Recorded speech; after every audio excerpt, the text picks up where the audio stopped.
अलग अलग रीतियाँ हैं पूजा की, सभी की अपना एक रीत है पूजा करने की, विधि विधान जो भी है वो सारे इकट्ठे होके वहाँ पे पूजा होती है। तो स्वाभाविक है वहाँ पे एक नाद स्वर उठेगा। दशहरे का जो केंद्र बिंदु आज की डेट में मैं मानता हूँ कि वहाँ पे लोगों का आना जाना ज़्यादा रहता है। और हम देवी देवताओं के स्थानों को अगर ढूंढना शुरू करेंगे तो मुझे लगता है हज़ारों के हिसाब से देवी देवता हमारे कुल्लू में जी 5,000, ज़्यादा से ज़्यादा 10,000, इससे ज़्यादा मुझे नहीं लगता है किसी लोक नर्तक दल को आने जाने का जो भी। जबकि खर्च जो है सिर्फ 5 देवता है जो अभी भी नदी के इस ओर रहते हैं, जिनमें मुख्यतः जो मूल जो जमलू महाराज जी है जी, उनके तो रथ के साथ गोली भी टकराई ऐसा कहते हैं। के ऊपर भी बहुत कुछ बातें हुई बलि परंपरा की। हाँ। आज बलि वहाँ पे बलियाँ होती है, आप भी जानते हैं, हम भी सब जानते हैं। और किस चीज़ की बलि होती है वो भी जानते हैं जी। तो दशहरे का जो राजा तो राम जी बन गए जी जी जी जी। तो स्वाभाविक है जो मुद्रा सेम दिखी है अपने इधर ही है। अच्छा। हम भी उसी खोज में कि भाई एक कथा है कि भाई 14 प्रतिमाएं हैं जी, उनको खोजने।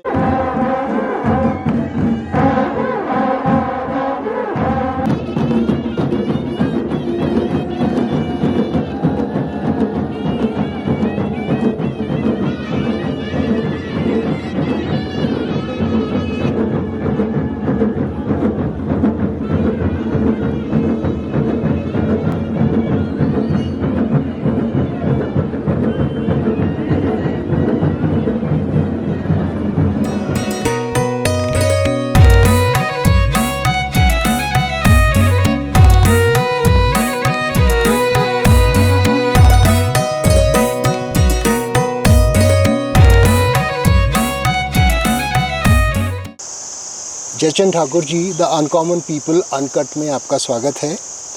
हम बात करेंगे कुल्लू दशहरा पे और कुल्लू दशहरा से जुड़ी हुई बहुत सारी बातों पे। मुझे सबसे पहले ये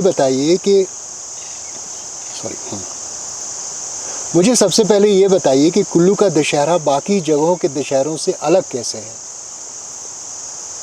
देखिए पठानी जी, ऐसा है कि ये जो हमारा कुल्लू का दशहरा है जिसे आज हम कुल्लू का दशहरा कहते हैं, ये दशहरा बाकी जगहों से अलग इसलिए है जहाँ तक यहाँ की जो देव संस्कृति की जो मान्यताएं हैं इसे हम अपनी जो कुल्लवी जो भाषा है, एक हमारे एक मुहावरा होता है जैसे आज भी बोला जाता है 9 नवरात्रे 10 दशमी, कहने का मतलब 9 नवरात्रे 10 दशमी, तो भाई 10वां दिन जो है दशमी है।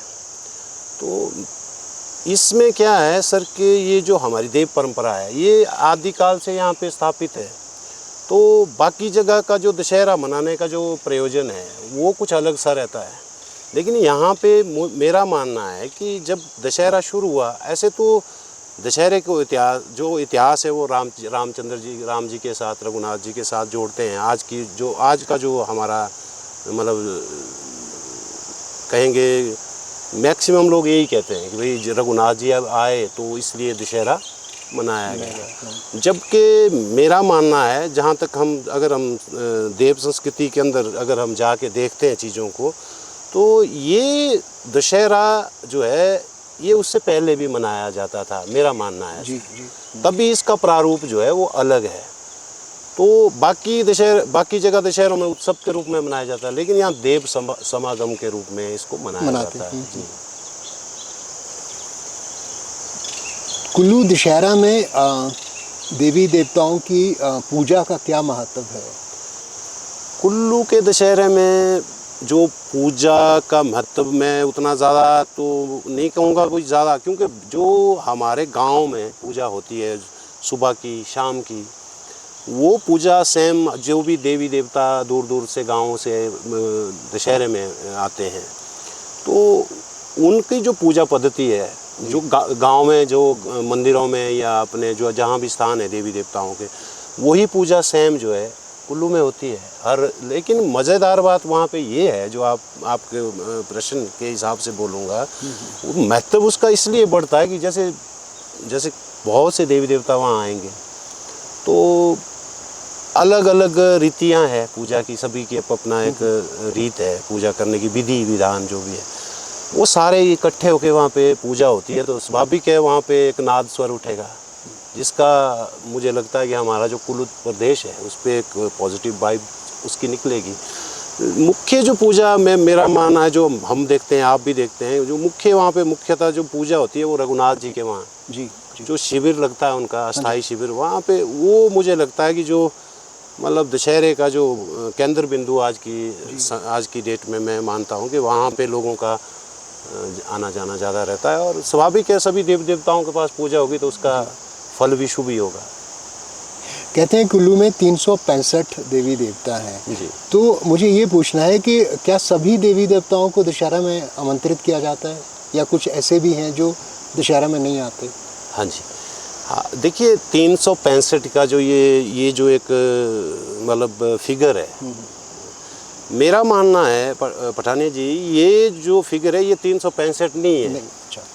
क्योंकि मुझे लगता है कम से कम अगर हम देवी देवताओं के स्थानों को अगर ढूंढना शुरू करेंगे तो मुझे लगता है हज़ारों के हिसाब से देवी देवता हमारे कुल्लू में। जी। विशेष बात जो आपने जो प्रश्न पूछा कि भाई कुल्लू में कितने देवी देवताओं का कोई पर्टिकुलर ऐसा नहीं है कि इस साल नंबरिंग नहीं है कि भाई 365। हाँ किसी समय शायद एक नाम मतलब एक गण मतलब नंबरिंग उभर गई है कि 365 देवी देवता। देखिए 365 देवी देवताओं की शायद हाजिरी कभी लगी हो, क्योंकि राज आज्ञा आप समझ सकते हैं, जब राम जी आए तो उस समय राजाओं का राज था हमारे यहाँ। तो स्वाभाविक है जो आपका प्रश्न है कि भाई सभी आते हैं नहीं आते हैं, उस पर जाना चाहूँगा मैं थोड़ा पीछे। जी जी। तो स्वाभाविक है राज आज्ञा हुई होगी, और जहाँ पे भी जितना भी हमारे जो वर्तमान में जो राज परिवार है उनका अपना आधिपत्य था यहाँ जी, तो वहाँ के देवी देवताओं को उन्होंने निमंत्रण भेजा कि भाई लाओ दशहरा थोड़ा बड़े उत्सव में। जैसे आप जानते हैं जो एक कथा आती है, प्रसंग आता है कि फुहारी जी कृष्णदास बिहारी महाराज जी थे, महंत जो थे श्रीमंत, उनकी जो गद्दी है वास्तव में वो आपका राजस्थान में गलता नामक जगह है जी जी, वहाँ पे उनकी गद्दी है। तो आप जानते हैं वैष्णव जो संप्रदाय है, वैष्णवाचार में चतुर्मासा लगता है। चतुर्मास में जब कहते हैं देवशयन जो एकादशी जो होती है, भाई राजा बलि को एक विष्णु भगवान जी का एक वरदान है कि भाई 4 महीने जो है राजा बलि के पास विष्णु जी जाते हैं। तो वो जो चतुर्मासा है उसमें जो है प्रचार प्रसार करते हैं जो वैष्णव लोग हैं। तो उस समय ऐसा कहते हैं कि भाई बिहारी जी महाराज आए तो यहाँ पे जो भी ये कथा है, दुर्गादत्त ब्राह्मण, कुष्ठ रोग सभी जानते हैं। तो बिहारी महाराज जी ने उस समय जब राम जी आए तो स्वाभाविक है एक उत्सव मनाया। तो उस समय मुझे लगता है जो आप 365, लेकिन मुझे नहीं लगता कि पहले ही दशहरे में 365 देवी देवता आए होंगे। दूसरी बात, जैसे आप पूछ रहे हैं क्या सभी देवी नहीं आते हैं देवी देवता, बहुत से देवी देवता नहीं आते हैं। जैसे आपके सारी, ये जो सारी है अपनी कोटी सारी के देवता नहीं आते हैं, लगबैली के देवता नहीं आते हैं। वो तब से नहीं आते हैं, वो इसलिए नहीं आते हैं क्योंकि उन्होंने ये जो राज परिवार है, ये जो यह इनकी कथा आती है, जगत सुख प्रथम इनकी कैपिटल रही। उसके बाद ये करजहाँ को आए, करजहाँ से आपके नग्गर आए, नग्गर से जाके इन्होंने रघुनाथ, जैसे सुल्तानपुर सुल्तान चंद और संसार चंद, शायद में भी संसार चंद, ये 2 भाई थे जो लग सारी के राजा थे। अच्छा। उनकी राजधानी थी सुल्तानपुर, इसलिए कहा जाता है उस जगह को। तो जब रघुनाथ जी आए तो फिर उसका नाम बदल के रघुनाथपुर कर दिया। तो नहीं आते हैं। दूसरी बात, विशेष बात, कुछ देवता आते हैं लेकिन वो वहाँ नहीं जाते हैं, वो सामने जो डोबी, अंगू डोबी कहते हैं, उसमें विशेषकर जो देव जो है बात, वो है जमलू महाराज। जी जी जी। ऐसी मान्यता है कि मलाना को, चाहे वो मुगलों का राज रहा हो, चाहे वो अंग्रेज़ों का राज रहा हो, या जो हमारे राज परिवार के राजाओं का, मलाना कभी किसी के अधीन नहीं आया। वहाँ एक अलग सत्ता है, आप जानते हैं। अभी भी उनका हल्का सा, अभी तो चलो मॉडर्नाइज हो गए काफ़ी, हमारा जो भारत का जो कानून है उसमें वो ढल गए हैं, लेकिन फिर भी कुछ परंपराएं जो वहाँ पे अभी भी अलग है।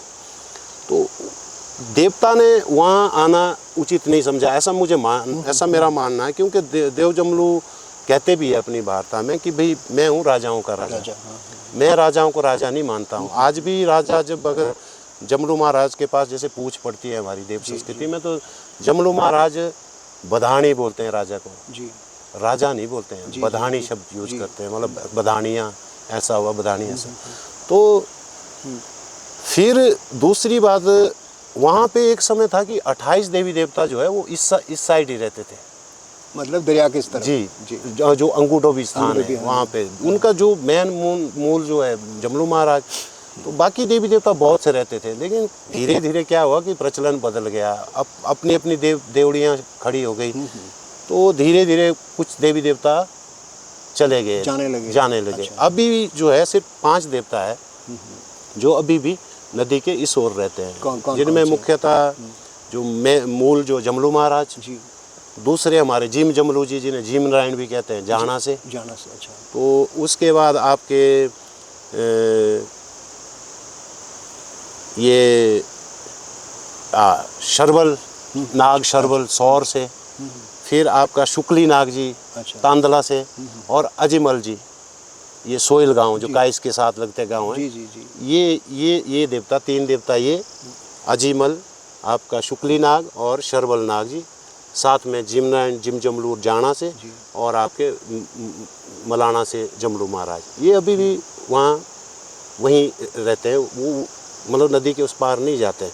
इसके पीछे भी कथाएं हैं अपनी अपनी, एक मतलब हमारी मान्यताएं हैं या प्रचलित कुछ ऐसी प्रसंग है कि भाई रानी, अब इसमें थोड़ा सा विचार है कि भाई कोई कहता है कि भाई रघुनाथ जी के चरणामृत लेने से जो है जो अपने राजा का जो कुष्ठ रोग दूर हुआ था। जी जी। एक कथा प्रसंग जमलू महाराज जी के साथ जुड़ता है, उसमें महाराज जी को कहा जाता है कि भाई महाराज जी ने कुष्ठ रोग मिटाया राजा का। जी। तो रानी ने उस समय जो है ये रखा था कि भाई मैं जमलू महाराज के लिए कि भाई महाराज मुझे आप ऐसे स्थान पे चाहिए जब आप यहाँ आते, तो भाई मैं जब सुबह उठूँ, ऐसी मान्यता है। जी जी।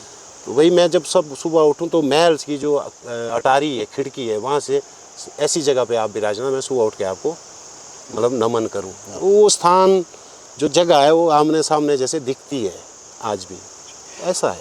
आपने जमलू महाराज पे बहुत शोध किया है या कर रहे हैं, है ना?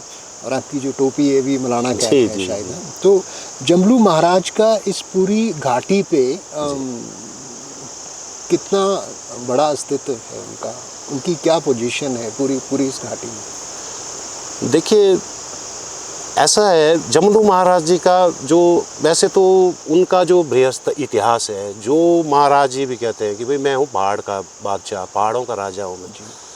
ऐसे अगर हम मान्यताओं के अनुसार जाएं पठानिया जी, तो सुदूर आपके रशिया के जो पर्वतीय क्षेत्र है वहाँ से लेकर आपके आसाम तक बहुत सी जगह पे जमलू महाराज जी का अपना अपना स्थान है।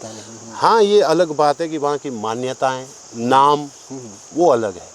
जहाँ तक आपका प्रश्न है कि भाई इस जगह पे, देखिए यहाँ पे जमलू महाराज जी का बहुत बड़ा महत्व है, मेरा मानना है। क्योंकि शोध तो क्या कहें आप जो कह रहे हैं कि भाई, लेकिन ऐसा है कि इन्हीं महाराज की कृपा है कि जानने का अवसर महाराज के बारे में ज़्यादा मतलब बचपन से ही रहा है। कि देखिए मेरा मानना है, जहाँ तक अभी तक मैंने जो पाया है, कम से कम 150 से 200 जगह पे जमलू महाराज जी के स्थान है कुल्लू जिला कुल्लू में।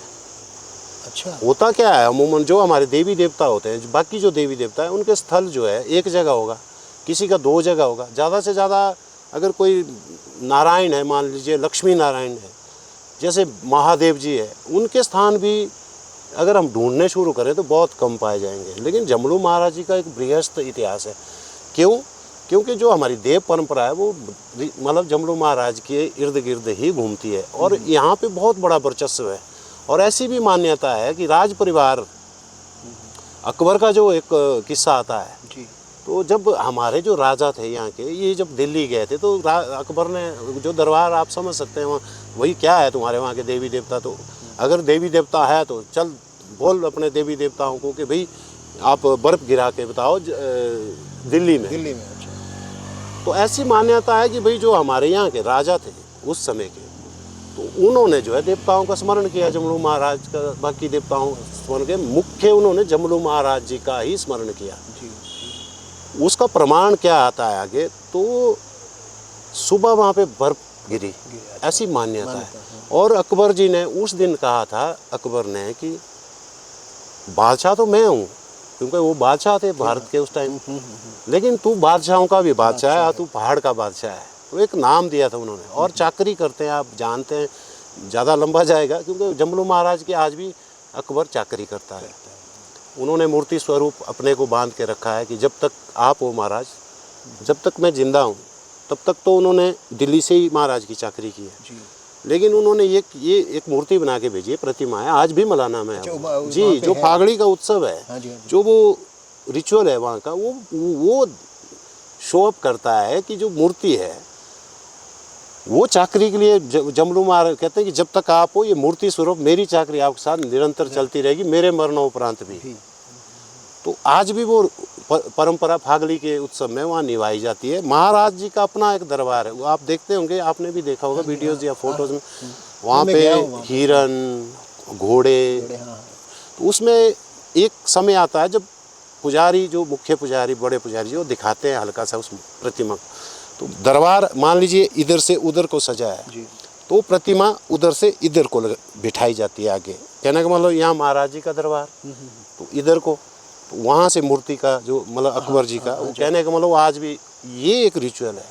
तो यहाँ से पता चलता है कि जमलू, तो ऐसी मान्यता है कि बर्फ गिरी तो राजा ने जो है, जो 12 देवग्रह बोलते हैं हम, अच्छा, 12 देवग्रहों की माफ़ी जमलू को महाराज को उस समय मिली है। जो जमीन वो राजा ने भेंट स्वरूप जमीन जो है देवता जमलू के नाम कर दी है। इससे क्लियर हो जाता है कि जमलू महाराज जी का देव परंपरा के अंदर मतलब काफ़ी, मेरा तो ये मानना है पठानिया जी के देव परंपरा का जो मूल, जो हमारी देव संस्कृति का मूल है, वो जमलू महाराज है जी।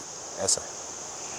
दशहरा पे लौट के आते हैं। आपको दशहरा की कुछ ऐसी यादें हों जो आप शेयर करना चाहते हो कि आज से 20 साल पहले या 25 साल पहले या 30 साल पहले जब आप छोटे थे, जी जी जी, जैसे हम मेलों में जाते हैं या उत्सव में जाते हैं तो हमें हमारे जहन में कुछ रह जाता है, तो ऐसा कुछ है? बिल्कुल। हम लोग क्या, जब हम छोटे थे तो उस समय पठानिया जी ऐसा रहता था कि देवी, स्वाभाविक है, हम देव संस्कृति से जुड़े, तो देवी देवताओं के साथ तो पैदल जाना और वहीं पे 7 दिन रहना, क्योंकि छुट्टियां पड़ती थी। तो माता के साथ, जैसे हमारी कुल देवी है, तो माता के साथ ही जाना, 7 के 7 दिन वहाँ रहना, फिर वापस माता के साथ ही आना जी। दशहरे की कुछ कुछ स्मृतियाँ आती है, मतलब कि आज का जो दशहरा है ये बड़ा आधुनिकता वाला हो गया है। वो समय कुछ और था, एक ठहराव था, अपने कल्चर के प्रति, अपनी संस्कृति के प्रति लोग मतलब काफ़ी सजग थे। आज फुहड़ता ज़्यादा, मेरा मानना है, चलो शायद किसी को मेरी बातें बुरी लगे, वो अलग बात है, लेकिन आज फुहड़ता परोसी जा रही है। अपना बचा क्या, आप भी देखते हैं, हम भी देखते हैं। अगर देवी देवताओं का आना बंद हो जाए, मान लीजिए एक बात लगे, तो दशहरे में बचा क्या? बिल्कुल अलग हो गया है, बहुत अलग हो गया है। उस समय हम जब छोटे थे, याद है, हर देवता के टेंट के आगे, ये तो अभी की बातें, अब सोचिए पहले का दशहरा कैसा होता होगा। वो तो हमने देखा है, मैक्सिमम देवी देवताओं के टेंट के आगे रात को नाटियाँ लगती थी। लेडीज़ लोग लालड़ी, जो हमारा महिलाओं का नृत्य, लालड़ी नृत्य, लालड़ी लगाते थे। हरण नृत्य जो हमारा यहाँ का प्राचीन नृत्य है, वो मतलब अभी कुछ सालों में हल्का हल्का दिखने को मिल रहा है कि चलो कुछ लोग इसकी ओर सजग हो गए हैं, लेकिन वो फिर वही है कि जो मूल चीज़ें हैं उन चीज़ों की, वो खो गई कहीं, ऐसा मेरा मानना है। वो वक्त बड़ा प्यारा था, फ़र्क तो बहुत आ गया है। आपको लगता है कि ये जो दशहरा है, जो पहले देव संस्कृति का एक उदाहरण था, ये धीरे धीरे कमर्शियल फेयर होता जा रहा है या मेला होता जा रहा है, कि जिस तरह से पिछली बार झांकियाँ निकली जी, या शायद 2 साल से निकल रही हैं जी जी जी, या बहुत सारा ट्रेड तो होता ही था पहले, क्योंकि यही एक बड़ा मेला होता था, तो जो बाहर दूसरी जगह के लोग हैं वो आते थे, खरीदते थे, ये सब करते थे। लेकिन जब से ये टनल खुली है तब तो सारा साल ट्रैफिक चला रहता है। बिल्कुल। तो क्या हम अपनी संस्कृत परंपराओं से दूर जा रहे हैं? जो हमारा सांस्कृतिक जितनी भी परंपराएं हैं या देव संस्कृति है, हम हल्का सा उससे परे हट रहे हैं? हाँ पठानिया जी, आपका जो प्रश्न है बड़ा, इसमें मतलब मुझे भी लगता है कि हम लोगों को, वही मैं बार बार कहता हूँ, जिनसे भी बोलना होता है, कहीं मिलना होता है, हम अपनी मूल जो हमारी जड़ें हैं देव संस्कृति की, उनको खोते तो जा रहे हैं, स्वाभाविक के खोते जा रहे हैं। देखिए जैसे दशहरा उत्सव था, सबसे पहले दशहरा मात्र एक दिन होता था, जी क्योंकि इसका इतिहास है। फिर 3 दिन का हुआ, जी फिर 5 दिन का हुआ, अब 7 दिन मनाया जाता है। स्वाभाविक है, जब जो पहले की परंपरा थी, खाली मूल परंपराएं जो हमारी देव संस्कृति से संबंधित होती थी, जी जी तो उस समय बाजार सजते थे, कोई दो राय नहीं। पर इवन सन 71-72 की बात है, शायद आपको भी ज्ञान है, एक गोली कांड हुआ था दशहरे जी में। जी तो श्यामा मारू लोकर जी हाँ जी, गाना भी है कि भाई वो मेरी गोली हो मेरी बंदूक है, श्यामा मारू लोकेरी जी के हो। उस समय क्या हुआ कि ऐसी हमारे जो बुजुर्ग बताते हैं कि यहाँ पे तो सोने और चांदियों का भी बाहर मतलब दुकानें सजती थी जी जी 71-72 तक। तो ज़रूरत का जो सामान होता क्या था, बर्तन लेने, बर्तन, हाँ कपड़े, ये जो आजकल चला है प्रचलन, ये तो अब शुरू हुआ ना। वो होता था कि ज़रूरत का सामान, या ऊन बेचते थे कोई हमारे यहाँ के जो लोग थे, मतलब वही सिल्क रूट का जो एक सिस्टम था, वो वैसे ही एक ट्रेड फेयर था जी। लेकिन मूल बातें थी परंपराओं की। अब सोने चांदी के व्यापारी आते थे आपके मंडी से, यहाँ पे सोने चांदी के मतलब था ही नहीं, दुकान ही नहीं थी, ऐसा बताते हैं हमारे बुजुर्ग। तो उस समय भगदड़ हुई, काफ़ी कुछ लूटपाट भी हुई है उस दशहरे में। और कई ऐसा तो मान्यता है, हमारे जो लरां किलों में महादेव जी है जी उनके तो रथ के साथ गोली भी टकराई, ऐसा कहते हैं।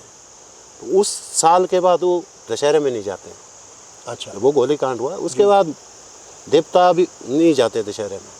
तो इस तरह भी बहुत से जो आप बोल रहे देवता, तो चेंजेस तो बहुत है भाई, चेंजेस तो इतने भाई साहब है कि मतलब बोलना मतलब है कि देखिए पहले क्या होता था, वही मैं बता रहा हूँ, नाटियाँ होती थी। अब हम रात को मान लीजिए निकले तो मतलब सुबह कैसे हो जाती थी पता ही नहीं चलता था। आज क्या है, आज वही है बेस्ट, मतलब पाश्चात्य कल्चर की बात करूँगा। अब जो ये आप नया जो ट्रेंड चला है जैसे झांकियों का, ये पहले क्या होता था, जो कुल्लू का दशहरा अंतर्राष्ट्रीय फोक डांस फेस्टिवल, हाँ जी, मेरा ये प्रश्न था। तो अब क्या ये फैशन है ये सर, देखा जाए तो कुछ नहीं है। मतलब अपने आप को, मैं तो सीधा तलक शब्दों में कहता हूँ कि अपने आप को स्थापित करने की कोशिश हो रही है, चाहे वो देव संस्कृति की ओर कहूँगा, चाहे वो राजनीतिक बातें कहूँगा। मतलब मैंने ऐसा किया, ये जो अहम है मानव का, ये बहुत मुश्किल पैदा करेगा आने वाले समय में, क्योंकि देवी देवता भी जब तक हम उनके मूल भाव को नहीं समझेंगे, तो आप देख रहे हैं अब कितनी लड़ाइयाँ शुरू हो गई है, नए देवी देवता आ रहे हैं, उनके लिए स्थान की डिमांड, अब देवता भी नए बन गए। अब देवता बोलते हैं जी दशहरे में जाना, मतलब वही है कि दशहरा में जाके आप क्या कर रहे हो, परोक्ष रूप से अपने देवता को स्थापित करने की कोशिश कर रहे हो देव संस्कृति में। और कारदार संघ की विडंबना ये है कि 300 रुपये मेंबरशिप में वो किसी को भी कारदार बना रहे हैं। अच्छा, देवता बनाया, मान लीजिए मैंने एक नया देवता बनाया, मैंने मेंबरशिप ले ली कारदार संघ में, मेरा देवता स्थापित हो गया। उसके बाद मैं कुल्लू जाऊंगा, मुझे नहीं चाहिए राशन पानी, कुछ नहीं चाहिए भाई, बस जगह दो हमें। स्वाभाविक है देवता की एंट्री होगी जी जी, तो स्वाभाविक है देवता देव संस्कृति में स्थापित होगा। वही चीज़ आपकी जो आप बोल रहे हैं कि भाई इस तरफ स्थापित करने की बात है। कला के अंदर देखो फुहड़ता, लोक जो नृत्य, जो एक फेस्टिवल था अंतर्राष्ट्रीय लोक नृत्य फेस्टिवल के नाम से जाना जाता था, आज क्या प्रस्तुत है सर, वहाँ कुछ नहीं है। ये तो हल्का सा थोड़ा सा कि कुछ दल है हमारे जो लोक नृत्य दल, लोक नर्तक दल है, जो भाषा संस्कृति बीच में, देखिए उनके साथ भी क्या होता है, आपने भी देखा, आप तो देखते रहते हैं। मतलब दिन को आएंगे उनके, देखिए दिन को उनकी, देखिए जबकि शाम को होने चाहिए, बिल्कुल दिन को उनके कंपटीशन कराए जाते हैं, जो जीता शाम को नाचेगा। और पैसे नाम मात्र के 5,000, ज़्यादा से ज़्यादा 10,000, इससे ज़्यादा मुझे नहीं लगता है किसी लोक नर्तक दल को आने जाने का, जो भी, जबकि खर्चा लोक नर्तक दल का ज़्यादा है मेरे हिसाब से। जी जी, ये हाल है सर, क्या बोले। आने वाले 10 सालों में हम क्या ऐसा करें कुल्लू में कि लोक संस्कृति को बचाया जा सके जी, और ये जो दशहरा है वो जैसे रिलीजियस फेस्टिवल है, धार्मिक उत्सव है, जी जी जी, उसको उसी तरीके से मनाया जाए, और ये जो बहुत ज़्यादा जो पाश्चात्यकरण इसका हो रहा है वो ना हो। तो सब लोग मिलके कुछ ऐसा क्या कर सकते हैं कि ये फिर से उसी तरह का हो जाए, जिसमें ऐसा लगे कि 7 दिन अगर दशहरा यहाँ पे हो रहा है जी, जी, जी। तो एक मतलब ऐसा लगे कि हम देवों के बीच में हैं। देखिए पठानिया जी, आपकी इस बात को थोड़ा घुमा के बाद जवाब दूंगा आपको। सबसे पहले मैं बात करूंगा, जैसे मैंने पहले कहा था, विदा दशमी, ये जो दशहरा का स्वरूप बदल गया, इसका जो आप कह रहे हैं कि भाई कैसे होना चाहिए, देखिए मेरा मानना है हमारी जो मूल है वो है देव संस्कृति। अगर हम उससे भटक गए तो स्वाभाविक है वो उत्सव भी भटक जाएगा, भटक रहा है, भटक गया है। आपको ज्ञात है, आप जानते हैं, आप काफ़ी क्योंकि आप इन चीज़ों में रुचि रखते हैं। देखिए दशहरा हमारा अलग क्यों है, मेरा मानना है यहाँ पे शक्ति की पूजा होती है। शिव और शक्ति का देश है। जी जी। वैष्णवाचार जो राम जी के प्रादुर्भाव आने से यहाँ पे स्थापित हुआ, मैं तो सीधा सीधा कहता हूँ कि स्थापित किया गया धर्म है वैष्णव। जी। और उस वैष्णव धर्म के आने से क्या हो गया, हमारे जो रिचुअल है जी वो बदल गए। लेकिन आपने एक बात नोट की होगी कि दशहरा में बहुत कुछ बदला, लेकिन एक रिचुअल है जिसको हम आज, चलो उसके ऊपर भी बहुत कुछ बातें हुई, बलि परंपरा की। हाँ। आज वहाँ पे बलियाँ होती है, आप भी जानते हैं, हम भी सब जानते हैं। और किस चीज़ की बलि होती है वो भी जानते हैं। जी। तो दशहरे का जो मूल स्वरूप था वो शक्ति की पूजा होती थी, और शक्ति के लिए ही बलि का विधान था। अब वैष्णवाचार आने से बाकी चीज़ें तो बदल गई, लेकिन वो चीज़ नहीं बदल पाए। वो आज भी आप समझ सकते हैं मैं कि क्या इशारा कर रहा हूँ, क्योंकि कुछ बातें हो गई आज कि मतलब ये बातें बोलनी बड़ी अटपटी सी लग रही है। हमारे ही कुछ लोग उन चीज़ों को विरोध करते हैं कि भाई यार बलि परंपरा ये वो। अरे भाई, जो हमारे रिचुअल है अगर हम उनको ही नहीं समझेंगे तो फिर क्या खाक समझेंगे हम। मैं अपनी ओर से मैं तो ये समझता हूँ पठानिया जी के जितने भी हमारे देव परंपरा से जुड़े हुए लोग हैं, विशेषकर जो ये, मैं तो राज परिवार को भी कहना चाहूँगा कि उनका भी एक विशेष महत्व है देव परंपरा में, क्योंकि देव संस्कृति की जो मूल चीज़ें हैं, जैसे 18 कड़ू जगती है हमारे नगर की, वहाँ के कारदार दानवेंद्र जी है जी।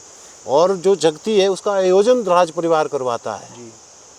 उनको भी इसमें इंश्योर लेना चाहिए। साथ में जो हमारे देव परंपरा से जुड़े हुए लोग हैं उनको लेना चाहिए। उसके बाद जो हमारे जो राज्य नेता है, चाहे वो भारतीय जनता पार्टी, चाहे कांग्रेस, किसी भी पार्टी के हो, अरे मैं तो ये कहता हूँ उनको कि भाई लोगों, आप पहले एक आम नागरिक को देव परंपरा से जुड़े हुए, बाहर के तो कोई नहीं है, सब यहाँ के, सब जानते हैं देव नीतियाँ, देव रीतियाँ, क्या रिचुअल है। उन सबको एकजुट होके आपसी जो मन मुटाव है उनको अगर हम भूल जाएं, दरकिनार करके देवी देवताओं के प्रति निष्ठा रखें, तब मजा आएगा। कैसे?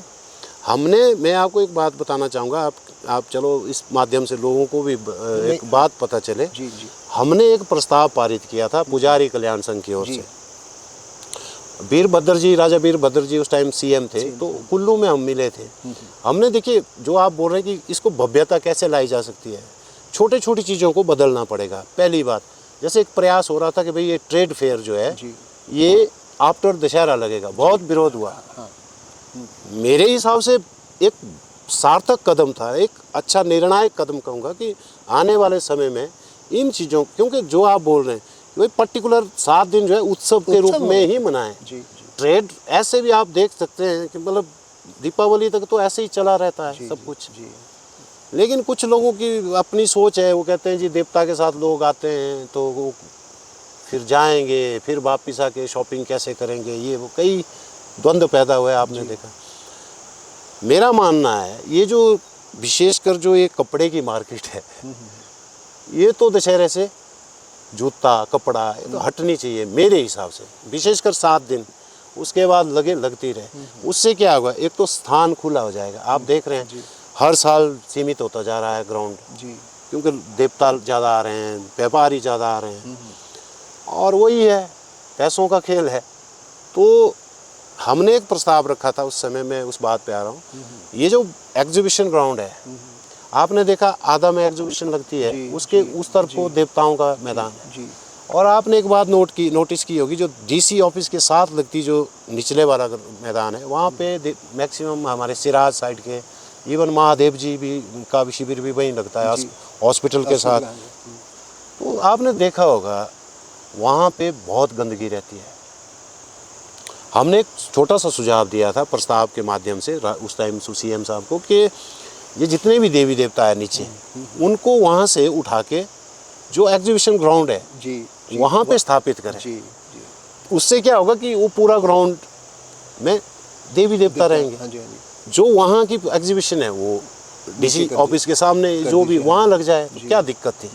लेकिन वही बात है कि इस और विचार ही नहीं है किसी का। अगर भव्यता लानी है तो मेरा तो मानना ये है कि हमें अपने जो मूल चीज़ें थी पहले, उन चीज़ों की ओर दोबारा आना पड़ेगा। तब हम इस दशहरे को उसी चीज़, आज क्या रहा है मुझे नहीं लगता है दशहरे में अगर देव समागम ना हो तो दशहरा तो सेम पैटर्न नीचे के दशहरों की तरह हो गया। खाली क्या हो गया यहाँ वही है कि अब तो पुतले जलाने भी शुरू हो गए। हाँ, ये प्रश्न था मेरा कि जो लंका दहन है, जैसे बलि प्रथा अभी ख़त्म एक तरह से हो गई है जी, तो लंका दहन का क्या महत्व रह गया? क्योंकि हम रावण, मेघनाथ और कुंभकर्ण के पुतले तो जलाते नहीं थे यहाँ पे। तो इस पे कुछ कहना चाहिए? जैसे मैंने आपको पहले कहा, मेरा मानना है राम जी के आने से क्या हुआ कि बिजली महादेव जी गौण हो गए, महादेव जी, क्योंकि वो तो राम के भक्त हैं। क्योंकि शास्त्र कहते हैं तो राम जी को स्थापित, क्योंकि राज परिवार राज आज्ञा थी, राजाओं ने अपना सब कुछ ही समर्पित कर दिया, राजा तो राम जी बन गए। जी जी जी जी। तो स्वाभाविक है जो राजा है उसके साथ चलना। लेकिन एक चीज़ आपने देखी होगी कि जब तक रघुनाथ अपने बिजली महादेव जी आज भी जी रघुनाथ मतलब ऊपर रघुनाथपुर मतलब सुल्तानपुर जब तक नहीं पहुंचते तब तक राम जी यात्रा के लिए नहीं निकलते हैं। ये मूल बात है, ये कई लोग नहीं समझते इस चीज़ को। यहाँ पे आज क्या होगी, स्थापित करने की कोशिश है। मैं कई बार मिलते हूँ, किसी से बात होती है, हर चीज़ को स्थापित, वही चीज़ है। ये शक्ति का पर्व था, है मानूंगा, तो था भी नहीं, क्योंकि वो परंपरा तो अभी भी खड़ी है। वो 1 दिन हुआ, फिर 3 दिन हुआ, फिर 5 दिन हुआ, फिर 7 दिन हुआ। ये मान्यता वहाँ कुछ नहीं होता है आज भी। मतलब वहाँ पे क्या होता है कि कुछ लकड़ी इकट्ठा करके उसको जलाया जाता है। आपने देखा होगा वहाँ पे कोई मतलब पुतले नहीं जलते। वो क्या होता था, वो दशमी के दिन होता था। फिर पर्व बढ़ा, उत्सव बढ़ने लगा तो 3 दिन बढ़ाया। वो 3 दिन के बाद किया जाती थी यही परंपरा, लंका दहन। जी जी जी। वो लंका दहन मैं नहीं कहता हूँ, मैं नहीं समझता हूँ इसको, ये शब्द मतलब इसके लिए उपयुक्त है। अच्छा।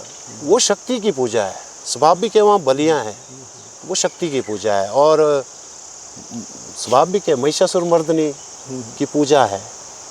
तो वो ये तो धीरे धीरे पठानिया जी की 1 से 3, 3 से 5, 5 से 7 दिन हुआ।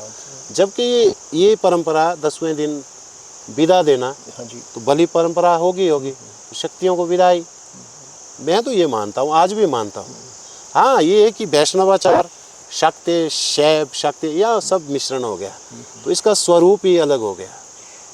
अच्छा, मेरा एक ये प्रश्न है, जैसे रथ यात्रा होती है जी, तो लकड़ी का रथ है जो बहुत पुराना है, हर साल उसकी रिपेयर करते हैं। पहले वो ऐसे ही बाहर पड़ा रहता था, उसके बाद उनके लिए कमरा बना।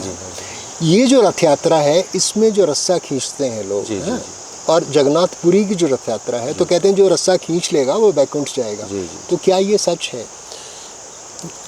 ये जो रथ यात्रा का जो पर्व है, अब क्लियर सी बात है, आप भी समझ गए, आप भी सब पकड़ लिए है बात। देखिए, जब यहाँ पे राम जी आए तो स्वाभाविक है जो बिहारी महाराज जी थे उनका उस वक्त वो यहीं थे। उनके ही दिशा निर्देश में जो बड़ा लेवल में दशहरे का आयोजन हुआ, तो उन्होंने ही जगन्नाथ रथ यात्रा के तर्ज पे ही इस रथ यात्रा को यहाँ पे स्थापित किया है। और मान्यता वहाँ है कि भाई जो उसको खींचता है तो वो बैकुंठ जाता है, तो वो ही चीज़ यहाँ जुड़ गई जी। तो अब यहाँ भी यही मान्यता है कि भाई बस जी रघुनाथ रथ जुड़िए खींचू तो भाई वो तो मोक्ष जी। मेरा मानना है पठानिया जी, ये जो देवभूमि है, यहाँ पे जिसने जन्म लिया है, हमें तो कुछ करने की ज़रूरत ही नहीं है। ये तो मोक्ष प्रदायिनी जगह है ना। यहाँ पे ऐसा नहीं है कि मैं उस चीज़ को, उनका अपना महत्व है, राम जी का हमारा आज महत्व है, परंपरा अपनी अपनी है, सबका अपना अपना महत्व है, लेकिन इस जगह का बहुत महत्व है। कुलांत पीठ महात्म्य जो शास्त्र में अगर बात करें, वैष्णव ये अपना पुराणों में, जी तो जो ब्रह्मांड पुराण में अब तो कई चीज़ें ख़त्म हो गई, लेकिन कुछ चीज़ें हैं। कुलांत पीठ महात्म्य एक पुस्तक लगी है मेरे हाथ, जी उसमें यहाँ का वर्णन है। जी उसमें साफ लिखा गया है कि जो लोग यहाँ पैदा होते हैं उनको तो कुछ करने की ज़रूरत नहीं है, बस अपने भगवान और जो अपने इष्ट है उनका स्मरण करो। आप तो ऐसी जगह पे खड़े जहाँ ऑलरेडी मोक्ष है। लेकिन आज चलो वहाँ की परंपरा है, तो मान्यताएं हैं, तो है ये वही तर्ज है कि जो आप जगन्नाथ, ये कॉन्सेप्ट आया ही उसी तर्ज का है। रथ यात्रा, दूसरी बात आपकी बात थोड़ी सी और कहना चाहूँगा, ये रथ यात्रा यहाँ अकेले नहीं होती है, ये आपके मणिकर्ण में भी होती है। जी जी ये आपका ठावा, नगर ठावा जी। वहाँ होती है, आपके हरिपुर में होती है, जी आपका ये अपना यहाँ भी दशहरा मनाया जाता है वशिष्ठ में। तो ठावा आपका हरिपुर, आपका ये नीचे मणिकर्ण, वहाँ भी रथ, लेकिन वो छोटे हैं। तो मान्यता तो ऐसी है सर कि राम जी की ऐसी प्रतिमाएं, 14 प्रतिमाएं, ये भी एक मान्यता है कि इस ये जो अंगुष्ठाकार की प्रतिमा है राम जी की, जी जी ऐसी ही 14 प्रतिमाएं यहाँ पे स्थापित हुई है जगह जगह, ऐसी भी मान्यता। अभी देखिए 4 जगह तो हम, सारी प्रतिमाएं अयोध्या से आई। अब ये नहीं कह सकते हैं, उसकी अपनी एक कथा है। अच्छा, अब वो यही है कि अगर हम वो कहना शुरू करेंगे फिर कॉन्फ्लिक्ट खड़ा हो जाता है, इसलिए मैं नहीं चाहूँगा उन चीज़ों पे पढ़ें। लेकिन इतना तय है कि 4 प्रतिमाओं को हम देख चुके हैं। ये अच्छा। राम जी की जो रघुनाथ जी की प्रतिमा है, उसके अलावा 3 प्रतिमाओं को हम अभी देख चुके हैं। ये वैसी ही प्रतिमा जी बिल्कुल अंगुष्ठाकार है, और मतलब इनका तो स्वरूप भी और मुद्रा सेम दिखी है अपने इधर ही है। अच्छा, हम भी उसी खोज में कि भाई एक कथा है कि भाई 14 प्रतिमाएं जी उनको खोजने की कोशिश है कि भाई अगर वो 14 की 14 प्रतिमाएं अगर हम खोजते हैं तो स्वाभाविक है फिर वो जो प्रसंग है या वो कथा है, जी वो महाराज की एक कथा है, जमलू महाराज। जी जी तो फिर हम उस जगह पहुंचेंगे कि ये वो जो कथा है वो वास्तविक है, जी तब हम उस चीज़ को बता सकते हैं। अभी हम 4 तो ढूंढ चुके हैं, मतलब देख चुके हैं खुद जाके, जैसे स्वरूप भाई ये है। तो ऐसा है, मान्यता यहाँ की भी यही है जो आपने प्रश्न किया था कि भाई मोक्ष मिलता है। चलो अच्छी बात है, राम जी को अगर मतलब अगर हम स्वाभाविक है भगवान जी को हम खींच रहे हैं रथ में, तो उसका पुण्य तो मिलेगा, क्यों नहीं मिलेगा। मेरा अंतिम प्रश्न है, आपका एक चैनल है कुलांत पीठ करके। जी जी, मैं भी उसको फॉलो करता हूँ और उसमें बहुत सारी जानकारी मुझे मिलती है, जो बहुत सारी चीज़ें शायद मुझे पता नहीं थी, लेकिन अब जी पता जी है, वो उसी के माध्यम से। उस चैनल के ज़रिए आप एक नई पीढ़ी जो है, जो इस चीज़ से अनभिज्ञ है, उनको बहुत सारी चीज़ें पता ही नहीं है जी। तो आप उस चैनल के माध्यम से क्या संदेश लोगों को देना चाहते हैं कि वो देव संस्कृति से जुड़े रहें जी जी, और उनका लगाव इस तरफ बढ़े, क्योंकि आपकी रीच बहुत ज़्यादा है और आपके जो चैनल की ऑथेंटिसिटी है वो भी बहुत ज़्यादा है। तो आप किस तरह से उसका ऐसा प्रयोग करें कि वो ज़्यादा से ज़्यादा लोगों तक पहुँचे और देव संस्कृति और बढ़े। ऐसा हुआ, मैं आपको थोड़ा सा लंबा प्लीज़ जाऊँगा बताइए, अपने चैनल के बारे में बताइए। हमारा एक ग्रुप है, जैसे मैंने हमारी पहले चर्चा होती है आशियाँ, जी ये स्कूल समय का एक हमारा ग्रुप था आशियाँ। जी मैं 11वीं 12वीं में पढ़ता था, उस समय हम मतलब आर्ट से शौक़ है, कला, गाना बजाना, एक्टिंग। तो शुरू में जो एक जुड़ाव देव संस्कृति, तो चलो हमारे तो घर में ही कुल देवी है, हमारा तो बचपन जैसे जब से समझ है देव संस्कृति में ही है। तो एक मतलब सामाजिक सरोकार की बात करूँगा, कल्चरली, तो इस तरह से उसमें रुचि थी। तो धीरे धीरे हमने एक ग्रुप फॉर्मेट किया। ग्रुप फॉर्मेट करने के बाद क्या हुआ कि हमारा ग्रुप अच्छा चला, लेकिन हम कल्चर की ओर ज़्यादा गए। तो धीरे धीरे समझ आने लगे कि यार सोशल वर्क भी होना चाहिए। फिर हमने सोशल वर्क जैसे पौधारोपण किया, या महिला दिवस मना के महिलाओं को आगे आने का एक मौका दिया। 26 जनवरी गणतंत्र दिवस जो हमारे नेशनल डे है, उसको मनाया, वहाँ पे महिला मंडल्स को आमंत्रित किया।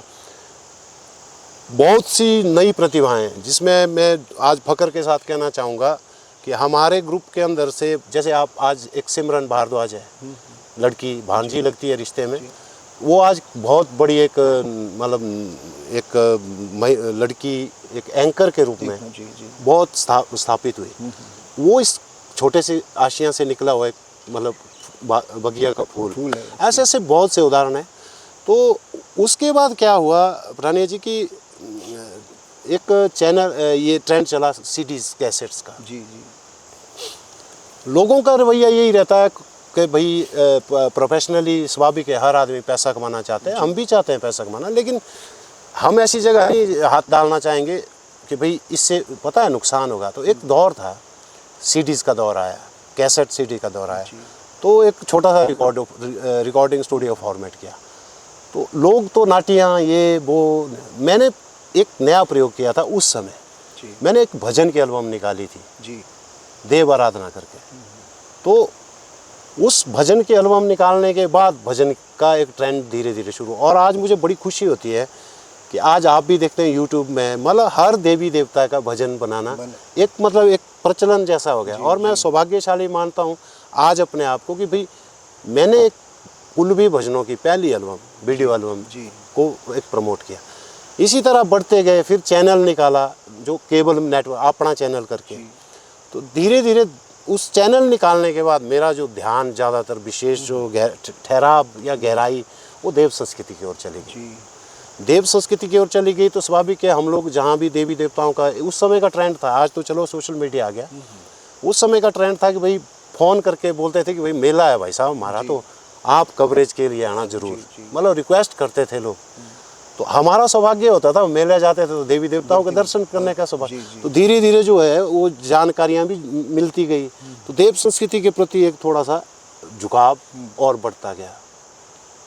अब सोशल मीडिया का ज़माना है। अब आपकी बात पे कुलांत पीठ जो पेज है वो एक्चुअल मैंने पहले उसका नाम भी अपना चैनल ही रखा था। तो धीरे धीरे मुझे लगा कि इस पेज में अब कोई मान लीजिए कल्चरली एक्टिविटी, तो चलो हमारा देव संस्कृति से ही जुड़ा हुआ मुद्दा है, लेकिन हम जैसे न्यूज़ वगैरह या कोई राजनीतिक बातें इस तरह से शुरू किया था मैंने उसको पेज को। लेकिन एक समय आया कि मुझे आभास हुआ कि नहीं, इस तरह तो सब लोग कर रहे हैं। आज तो हर दूसरा तीसरा आदमी न्यूज़ रिपोर्टर बन के सबको पहुंच रही है, क्यों ना हम जो हमारी मूल बात है देव संस्कृति की उसको, इसलिए मैंने इस चैनल का नाम बदल के कुलांत पीठ रखा। कुलांत पीठ इसलिए रखा, जो मान्यता है कि भाई इस कुल्लू का प्राचीन नाम कुलुतो, प्राचीन नाम तो कुलुतो है, फिर कुलांत, फिर कुलुत। तो कुलांत पीठ इसलिए रखा कि महाराज जी के साथ थोड़ा सा संबंध है कुलांत का, तो इसलिए वो नाम कुलांत पीठ रखा। तो इसके पीछे का उद्देश्य जैसे आपने कहा कि हम वो चीज़ें ला रहे हैं, जो चीज़ें जो यंग जनरेशन है वो तो छोड़िए आप, जो हमारे हम उम्र है या हमारे बुजुर्ग हैं वो भी इस चीज़ को समझ नहीं पा रहे हैं कि ये बोल क्या रहे हैं, क्योंकि ये जो मूल चीज़ें थी इन चीज़ों को आज तक किसी ने आगे प्रस्तुत ही नहीं किया। मैंने पीछे भी अभी एक लाइव किया था, उसमें मैंने एक बात कही थी भाई साहब, शायद आप भी इस चीज़ को समझेंगे। हमारे कुल्लू में विचारक बहुत हुए, इतिहासकार बहुत हुए, लेखक बहुत हुए, मतलब फिलोसफर तो आपको पता है, आप भी इसी लाइन से जुड़े हैं, आप कला क्षेत्र से जुड़े हैं, तो बहुत से हुए जिन्होंने क्या किया, अपने आप को स्थापित किया। मेरा मानना है उन्होंने देव परंपरा में लिखा, बहुत कुछ लिखा, लेकिन उन्होंने क्या किया, अपने आप को स्थापित किया। किसी ने देवता को शास्त्र के साथ जोड़ दिया, जी वहाँ ऐसा है तो ये यहाँ जोड़ने का प्रयास किया। उससे क्या हो गया कि जो हमारी मूल देव संस्कृति थी वो सारी विघटित हो गई। चिंतन नहीं किया किसी ने कि भाई ये देव संस्कृति मूल हमारी असल में है क्या चीज़। आज के दौर है, मानते हैं आधुनिकता है, लेकिन आधुनिकता के दौर में हमें अपनी रूट्स, जड़ें, मूल जड़ें तो नहीं भूलनी चाहिए। तो आज एक प्रयास है पठानिया जी कि हाँ, ये जो आपने कहा मुझे अच्छा लगा, जो हमारी यंग जनरेशन है ये उत्सुक है, और ये जो पढ़ते हैं, ऐसा नहीं है, पढ़ना भी ज़रूरी है, क्योंकि किताबों से ही ज्ञान मिलेगा, फिर उसका कंक्लूजन ज़रूरी है। तो बच्चे बहुत प्रश्न करते हैं कि आपने ऐसा कहा तो सर इसका कैसे बोल रहे हैं आप, क्योंकि उनके दिमाग में कुछ जो भी गूगल में सर्च करो या आप किताबें वो कुछ अलग है।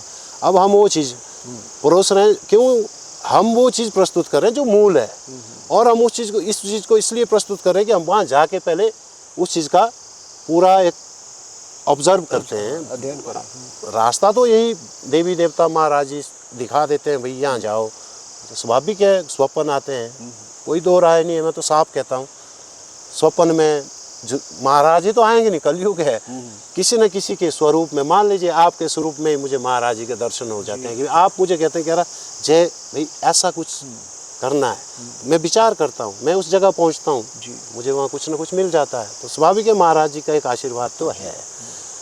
तो हम पठानिया जी इस कुलांत पीठ पेज के माध्यम से वो चीज़ बताने जा रहे हैं जो चीज़ आज तक अनकही अनसुनी रही देव संस्कृति की।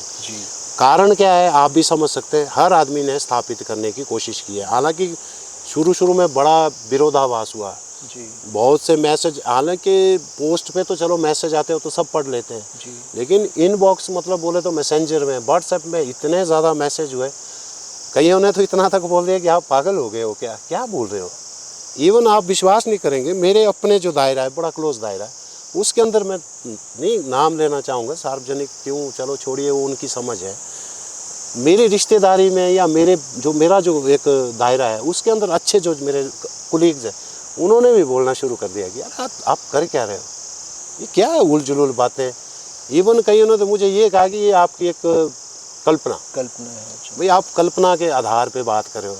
फिर धीरे धीरे जब मैंने देखा कि पहले तो मैं उलझता था, क्यों बोलना झूठ, फिर मैसेज आने, सोशल मीडिया का ज़माना आपको पता है, अनर्गल मैसेज भी चल पड़ते। फिर जब बाद में ध्यान आया, महाराज जी ने स्वपन में मतलब किसी का मतलब जो मेरा मैक्सिमम रहता है मलाना से अटैच, जब भी महाराज जी ने कोई ऐसा कोई ध्यान देना हो तो मेरे जो मदर साइड है वो मलाना से, तो मेरे मामा जी का जो परिवार है वो उनके साथ मान्यता है कि प्रेणी से महाराज मलाना गए, तो स्वाभाविक है उनके परिवार से ही मुझे किसी न किसी का दृष्टांत होता है, और वो मुझे कोई विचार देंगे कि भाई ऐसा है, भाई ऐसा बातचीत होती है, तो मैं उसका मंथन करता हूँ, विश्लेषण करता हूँ कि अब ये स्वप्न आया, अभी क्यों बोला ऐसा। तो महाराज जी के यार काय को आज की डेट में मैं इन चीज़ों को भूल चुका हूँ कि भाई पीछे रहो। हमारा मूल उद्देश्य है पठानिया जी जो बेसिक बातें हैं देव संस्कृति, वही चीज़ जो आप बोल रहे हैं, आज दशहरे का स्वरूप बदल गया, क्यों बदला, क्योंकि हम अपने बेसिक्स को भूल गए। आज एक सिंगर को बुला रहे हैं हम, 2-2 ढाई लाख रुपए दे रहे हैं, गाँव में ऐसी प्रतिभाएँ हैं, और हमारे सिंगर, मैं भी गाता था, मेरी भी एल्बम्स है, मैं भी दशहरे में गाता था, लेकिन एक बार जब शुरू में मुझे 2.5 मिनट का मौका मिला, मैंने उस दिन से आज तक दशहरे में जाना ही बंद। क्या करें वहाँ जाके, अपनी फजीयत थोड़ी करानी, अपनी लोक संस्कृति। लेकिन आज ये भी ट्रेंड चल पड़ा कि नए युवा है, लेकिन युवाओं की खासियत है कि वो जानना चाहते हैं, वो बिना मतलब के विश्वास नहीं कर रहे हैं, ये मुझे अच्छा लगा। और कुलांत पीठ पेज में जो आपने कहा, मेरी रीच अभी देख रहा हूँ मैं खुद हैरान हूँ, सही बोलूँ कि भाई एकदम से लोगों ने फॉलो करना शुरू कर दिया। मेरे 3300 फॉलोअर्स थे, आज 13,000 के करीब पहुँच गए, और जहाँ 500, 200, 300 लोग व्यूज़ आते थे, वो आज 20-25 हज़ार भी पहुँच रहे हैं। मुझे खुशी इस बात की है कि लोगों का प्रेम और स्नेह मिल रहा है, और सबसे बड़ी बात है पठानिया जी कि लोग अपनी मूल देव संस्कृति के बारे में जानना चाहते हैं। इस पेज को बनाने का मूल उद्देश्य अब जो मैंने रखा है, इसमें कोई बात नहीं होगी, ज़्यादा से ज़्यादा हमारा जो कल्चर कहीं लगा कि कोई हमारा कल्चरली अच्छी सी चीज़ है, उसको प्रस्तुत करता हूँ, मैक्सिमम देवी देवताओं का ही, और ज़्यादातर जमलो महाराज का ही, क्योंकि मेरे आराध्य हैं, उनकी बदौलत ही जो कुछ भी आता है बोल देता हूँ, तो ऐसा है। मेरा अंतिम प्रश्न है, अभी दशहरा में कुछ ही दिन बाकी रह गए, दशहरा शुरू होने वाला है, जो लोग बाहर से आते हैं, जो टूरिस्ट हैं या यहाँ के भी हैं, उनको दशहरा में जब वो देवी देवताओं के दर्शन करते हैं या दशहरा में जाते हैं या रघुनाथ जी के शिविर में जाते हैं, उनको क्या क्या नहीं करना चाहिए? देखिए आज क्या हो गया है, आज दर्शन कम, अपने दर्शन कराने का महत्व बढ़ गया मनुष्य का। आप समझ सकते हैं हम क्या करते हैं, देवता के पास जाएंगे, सबसे पहले तो मैं तो हैरान होता हूँ, चलो अपनी मान्यता है, आंख बंद कर देंगे देवता के पास जाके, अरे भाई आप देवता के पास जा रहे हैं, अरे आप हाथ जोड़िए, आप स्वरूप देखिए, नीचे से लेकर अपने ऊपर तक आराम से अपना बंद कर। आजकल तो दूसरा फैशन हो गया कि देवता ऐसे चलो जी, हाँ, उनकी तरफ फोटो पीट करके खींच। लोग तस्वीर खींचते हैं। मैं तो ये चाहूँगा कि ये सेल्फी का जो ट्रेंड चल पड़ा है देवी देवताओं का, ये बंद होना चाहिए। जो भी भक्त है वो भक्ति भाव से, जो दर्शन करने जाए भक्ति भाव से जाए। आपका रघुनाथ जी के वहाँ दिन भर कीर्तन चलती है और वो कीर्तन का भाव ही अलग है। अब मुझे मेरी बातें बड़ी अटपटी लगती है कई लोगों को, लेकिन मैं बड़ी स्टिक और सत्यता की बात करता हूँ। हमारे यहाँ क्या ट्रेंड हो गया पठानिया जी के, देवी देवताओं के पास हो, चाहे रघुनाथ जी की बात करूँगा, दशहरे की बात चली, वहाँ पे कीर्तन चलता है। कीर्तन में, कीर्तन का मतलब क्या है, संकीर्तन। वहाँ आप देखेंगे वहाँ डांस हो रहा है। इस तरह से जो ये सारा जो मतलब सिस्टम खराब हो रहा है हमारा, मुझे लगता है दर्शन करने चाहिए, अच्छे से करने चाहिए। हमारी एक परंपरा है कुल्लू की, टोपी नंगे सिर दर्शन नहीं करने, भाई एक परंपरा है, तो टोपी लगा के सिर ढक के दर्शन करना चाहिए। और मुझे तो, मैं तो ये कहूँगा कि देवी देवताओं की जो आरती का समय है, हाँ, सुबह का, शाम का, या रघुनाथ जी का जो 4 पहर आरती, जो 4 पहर आरती होती है, उस समय वहाँ पे दर्शन करने चाहिए। जी, जी। इतने देवी देवताओं की शक्ति एक जगह समाहित होके एक ऐसी पॉजिटिव वाइब्स वहाँ घूमती है, ये तो आप भी समझ सकते हैं। मैं तो सीधा सीधा कहना चाहूँगा कि ये इन देवी देवताओं की कृपा है कि आज भी इस इतने बड़े उत्सव में कोई अनिष्ट होने की संभावना आज तक नहीं हुई है। लेकिन अगर यही हाल रहा, मेरा तो व्यक्तिगत मानना है कि एक वक्त आएगा कहीं हमें कोई अनिष्ट सुनने को ना मिलेगी। कुल्लू दशहरा में ऐसा हुआ। पिछले साल देखा आपने, आगजनी हुई, कारण क्योंकि वो सारी चीज़ें बढ़ रही है। तब हमने कहा था कि जो देवी देवताओं के जो नीचे के जो शिविर है अस्थायी है, और वहाँ भी हमारे देव समाज के लोग भी नहीं मानते हैं, भाई यही है जी, हम यहीं रहते हैं। अरे भाई ये कौन सा आपका पेटेंट, ये तो 7 दिन का आपके लिए जगह प्रोवाइड किया, जैसे आज करवा रहे हैं नए देवी देवताओं। तो अगर उस चीज़ को देखिए ऊपर लाया होता तो शायद ये आगजनी नहीं होती। उस समय हमने एक प्रस्ताव रखा था कि भाई देवताओं को एक जगह, और हमने तो एक प्रस्ताव ये भी रखा था, मैं आज फिर कहना चाहूँगा आपके माध्यम से, कि आरती का एक समय फिक्स हो। सुबह की आरती चाहे जो भी हो, अपना अपना भाव है। शाम की जो आरती है उसका एक समय निर्धारित हो। मान लीजिए 7 बजे का एक समय निर्धारित हो। हर देवी देवता का जो पूजा पद्धति अपनी अपनी है, लेकिन जो नाद है, अब जो एक बार में जो पूजा, अगर तो सोचिए आप, उसकी जो वाइब्स, पॉजिटिव वाइब्स बहुत ज़्यादा बढ़ेगी। तो मेरा तो सभी से निवेदन रहेगा कि भाई दशहरे को एक देव समागम के रूप में माने हम, और देवी देवताओं का शुभ आशीष तभी बनेगा जब हम उनके सामने नतमस्तक होंगे, और मतलब सच्चे मन से जब हम उनका पूजन करेंगे, मनन करेंगे, भक्ति भाव से उनका स्मरण करेंगे, तभी तो देवी देवता खुश होंगे ना। तो यही कहना चाहूँगा। बहुत बहुत शुक्रिया, आपको दशहरा की शुभकामनाएं। बहुत शुक्रिया। आपको भी सबको शुभकामनाएं दशहरा की। जय। Thank you.